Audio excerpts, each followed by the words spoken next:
Magandang araw sa bayan ng Pilipino, magandang araw mga kababayan.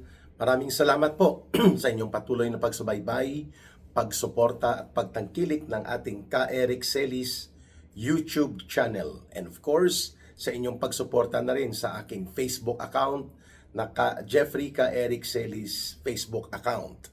And panapanahon po, bumabalik na ang ating live stream sa ating YouTube at sa ating Facebook, no, magkakasabay para naman po magkaroon tayo ng interactive na mga talakayan, no? Basta may available time. Si Ka Eric usually in the morning, mga nasa alas 6 hanggang alas 6:30 in the morning habang nagpe-prepare mag-opisina ang mga nasa Pilipinas o pumasok sa paaralan sa abroad habang naghahanda naman po umuwi sa kanilang mga tahanan. Mayroon din po kaming programa ni Ma'am Lorraine na Bigwas ng Agila. Mayroon din po kaming mga episodes ng aming podcast. So, sana po ay subaybayan niyo rin po ninyo si Ka Eric. Malalaking balita po ang inihayag kahapon, ano? At ngayong umaga o ngayong araw ay patuloy po na kumakalat sa social media, online news, and other internet platform na mga balita ang di umano pagkakaaresto kay Ginoong Saldico sa Prague, Czechoslovakia. Ang nag-post mismo ang social media account ni Bongbong Marcos Jr. The other night, no, or late night, na sinasabi niya doon sa account na nakatanggap na ng impormasyon ang Pilipinas, siguro mula doon sa embassy, no, sa Prague, sapagkat ang I think ang ambassador sa Prague na naka-assign o naka-deploy ay ang anak ni former President Gloria Macapagal Arroyo. Si Luli, no, kung hindi po ako nagkakamali, ang anak niyang babae ay naka-deploy ni si Ambassador Luli Arroyo, hindi ko na alam anong apelyedong gamit niya, may asawa na rin yata ito, na malamang nag-report na, mga kababayan, ang Philippine Embassy and Foreign Mission sa Czechoslovakia papunta dito sa Malacanang sa Department of Foreign Affairs. So, ano po ang implikasyon nito at ano po ang pwedeng mangyari sa pagkakahuli kay Saldico? Una, dalawang bagay ang pwedeng gawin. Ipanatili siya sa Czechoslovakia, sa Prague, habang dinidribble-dribble ang kaso dito sa pagkakasangkot nila Marcos at nila Romualdez sa usapin ng iskandalo ng pagnanakaw, pandarambong at pangungulimbat sa pundo ng bayan. Matatandaan natin na si Saldico ay bahagi po ito ng internal operational circle. Ibig sabihin na sa inner circle siya ng sindikato nila Marcos at nila Romualdez. Ngayon, kung nakakulong ito at nahuli na dahil may pending case siya sa Sandigan Bayan, which are non-bailable cases yata ang na-file, kasama doon sa ilang pang mga DPWH officials, pwede ding gamitin na testigo si Saldico. Ang problema lang, ang isinisiwalat ni Saldico, mga kababayan, ang mastermind, si Marcos at sila Romualdez. So dadalhin nila si Saldico dito sa Pilipinas, and then ang magpo-prosecute si Boying Rimulya sa Sandigan Bayan. Parang kumuha si Marcos ng bato na ipokpok sa ulo niya at si Romualdez dahil pwedeng magkaroon si Saldico ng pag-execute ng official judicial affidavit niya at isasalaysay niya ang mga operational details kung papaano nabuo ang sindikato sa pangungulimbat at pandarambong nila Marcos at Romualdez, nakasama siya sa unang bahagi nito. Lalo na sa 3 budget cycle na ginawa nilang sindikato na umabot po sa 1.5 or mahigit pa 1.5 trillion pesos ang kinulimbat at malaking bahagi dyan, billions of pesos, napunta kina Marcos at Romualdez ayon po sa video revelations ni Saldico. So, yan po ay isang possibility na panatilihin lang siya doon sa Czechoslovakia, sa Europe, at hindi siya makaka-access dito sa Pilipinas para gumawa ng kanyang sariling affidavit. Pero may pending na arrest order, kunwari, ididribo lang, ididelay lang. Kasi takot na takot dito si Marcos at si Romualdez kapag ginawa ni Saldico ang kanyang judicial affidavit na hindi niya babaguhin ang kanyang naging pagbubunyag doon sa kanyang videos na inirelease, edi lagot dito si Marcos at si Romualdez. Magkakaroon ngayon ng sinumpaang salaysay that will be submitted to the court si Saldico. Di po ba? Pwede rin po na habang pinoproseso nila Marcos at nila Romualdez ang pagbabalik kay Saldico, ay magkakaroon siya ng panibagong pagbubunyag na ala Madriaga. Iyon.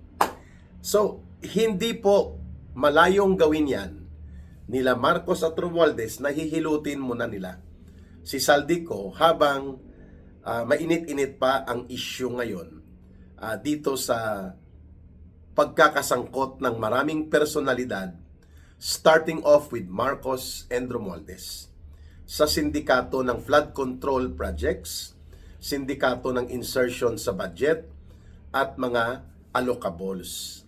At pwedeng magkaroon ng bargaining negotiation kay Saldico na hindi niya idadawit si Marcos, si Romualdez lang. Pwedeng ganon. Magkakaroon ng hulugan, no? Magkalaglaga na. Ihuhulog o ilalaglag ni Marcos si Romualdez. And then, gagawa si Saldico ng sinumpaang salaysay. Pero that would be inconsistent sa kanyang naunang mga video series revelations dahil tinutumbok niya doon ang sabwatan ni Marcos at ni Romualdez. Ngayon, kung i-exonerate niya o ipapawalang sala niya si Marcos sa kanyang judicial affidavit na gagawin, edi hindi nakapanipaniwala, magkakaroon ngayon ng pananaw ang mamamayan that indeed naariglo nga si Saldico kapalit ng pwedeng maging state witness siya laban lamang kina Romualdez at sa iilang mga nais mailaglag nila Marcos, no? For example, ituturo lang ni Saldico na hindi naman talaga si presidente ang kausap ko sa pagkakaroon ng mga pandaraya at mga pangungulimbat sa budget, no? Siya pa ang committee chairperson sa Committee on Appropriations.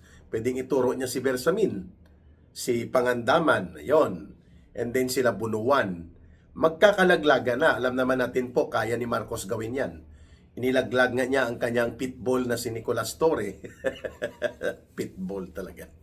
Ang kanyang si Diwata, matapos niya gamitin sa operations sa pagpapakidnap kay Pangulong Rodrigo Duterte. Pero binigyan niya ng pangpalubag loob, tagapagtaguyod ng mga trapiko sa Metro Manila, si Diwata Torre. So, pwedeng gano'n ang senaryo. Third, ay ang possibility na madisgrasya si Saldico para hindi rin mailalaglag ni Marcos si Romualdez. At the same time, hindi rin po makapagsalaysay at makapagtestigo si Ginoong Saldico ayon sa kanyang talagang nalalaman at kanyang pagkakasangkot sa sindikato nila Marcos at Romualdez. Pwedeng madisgrasya siya sa abroad, no? Pwedeng ganun. Or ariglohin siya na manatili ka na lang dito, papailan ka lang ng kaso, pero makakalabas ka naman dahil ipoprocess naman ang pakunwari at patago ng mga legal support sa iyo. Basta tahimik ka na lang, dito ka lang sa Europe. Ayun. So tatlong senaryo yon. Pero kung sa akin, kay Saldico, mas maganda kung ituloy-tuloy na niya ang pagbubunyag. Dalhin man siya sa Pilipinas o doon siya mananatili sa Prague, sa Czechoslovakia, magsagawa na siya ng kanyang testimonya. Pwede naman niyang i-request, no? May pera pa naman yan sila Saldico, may pamilya pa naman siya na nandun pa sigurong ibang mga pinagkapirahan nila sa bilyon-bilyon at limpak-limpak na mga pundo na kinurakot ng sindikato nila Marcos at Romualdez. And then magpa-execute siya ng tinatawag na executive deposition ayon sa mga abogado na parang ito na ang kanyang buong salaysay, omnibus revelations niya or omnibus affidavit niya, mga kababayan. So pwede naman po yun kung mayroon siyang kakilalang mag-access ng abogado na naglilingkod doon sa o sasagawa ng legal professional services sa Europe na recognized din sa Prague at doon sa European Union countries, pwede pong gawin ni Saldico yon para iprotekta din ang sarili niya. So definitely, may tatlong option siya. Number one, ay ilalaglag si Romualdez, makipag-cooperate kay Marcos, ipoproseso ang pag-ariglo sa kanya, at syempre, hindi niya sasabihin na inaariglo siya, pero obvious yun na inaariglo siya nila Marcos, nila Lisa Araneta, para maglaglag ng mga ilang personalidad na bagamat nakinabang doon sa malawakan at sistematikong pangungurakot at pandarambong sa pundo ng gobyerno, ay secondary ang role nila. No? Hindi sila ang principal o mga mastermind.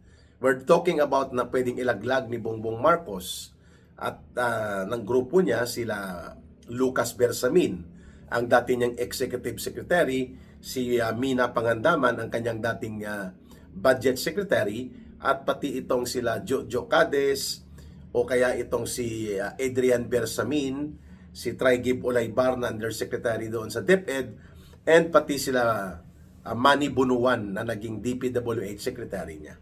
Pwedeng gano'n na maging kwento ni Saldico. At habang hindi pa siya nakakabalik, yun na ang magiging storyline na parang Madriaga stories na ipinrovide na lang ang detalye at ang mga script at paninindigan ni Saldico para pagdating dito, ipapa-apply siya sa State Witness Protection Program. Ayun. Pwede yun na gagawin ni Marcos. Number 2, yung binabanggit ko kanina, ay pwede pong magturo siya pero wala si Romualdez at si Marcos. At paninindigan niya ito, hindi siya magpapa-interview, ituturo at ilalaglag niya lang ang ilang mga functionaries. Kasama si Romualdez doon sa ililibre niya dahil ayaw din at takot ni si Marcos na ilalaglag si Romualdez. Ang scenario 3 ay pwedeng manatili sa Europe doon at sasampahan siya ng gawa-gawang kaso upang madelay ang kanyang legal na proseso sa pagpapabalik sa Pilipinas. That can also be possible. Yes. So, ang pang-apat, pwedeng madisgrasya siya. Yun, palalabasin lang like ang nangyari kay former Undersecretary Catalina Cabral. Bigla na lang namatay, nagpakamatay, o patay na. Ayun. Pwedeng mangyari yan kay Saldico. But all of those, talo po ang taong bayan doon. Matatalo po ang sambayanang Pilipino. Kaya kung sana ay mariretain ni Saldico ang kahit ilang pulgada ng kanyang konsyensya at tatag ng kalooban, paninindigan na niya at lubos-lubosin ang kanyang naunang mga video series. I think 4 or 5 ang kanyang ginawa na mga video series kung saan idinitalye niya ang pagsasalaysay tungkol sa kung paano sinindikato nila Marcos at nila Romualdez ang buong budget processes mula 2024 at 23, 2024, 2025, and even sa 2026 may mga insertions pa sila Marcos at sila Romualdez. Saldico knows a lot of revealing and actual information. At itong mga 18 soldiers, mga tauhan niya dati ito, yung mga 18 former soldiers. So, pwedeng mag-corroborate ang kanilang mga testimonya. He will stay in Europe at sasabihin niya na in danger ang buhay niya at doon niya gagawin ang kanyang tuloy-tuloy na pagbubunyag. Magpapadala na siya ngayon ng executive deposition or omnibus affidavit niya. Pwede po yun. Pero syempre, hindi yan papayag sila Marcos na hindi nila ma-maximize si Saldico, lalo na sa pagkakataon na pwede ni Marcos linisin, kunwari, ang kanyang pangalan at pagkakasangkot bilang mastermind and mag-iiba or tone down ni Saldico ang kanyang kwento ng pagiging involved ni Marcos at ituturo niya ng nagmamaniobra lang talaga sa dayaan ng budget sila Pangandaman, sila Bersamin, sila Romualdez. At nailulusot ito dahil dinadaya ang budget at hindi na po sinasabi kay Marcos yung mga insertions at mga allocables. Pwedeng gano'n na magiging kwento niya. Pero ang sa likod niyan, si Marcos Jr. at ang kanyang asawa. So, tingnan natin saan ito patutungo. But this is a big development in as far as the continuity of expose and revelations doon sa talagang totoong nagpatakbo, nag-execute ng sindikato na pinakamalaking pandarambong sa infrastructure projects natin in the modern history ng Philippine politics and in our government.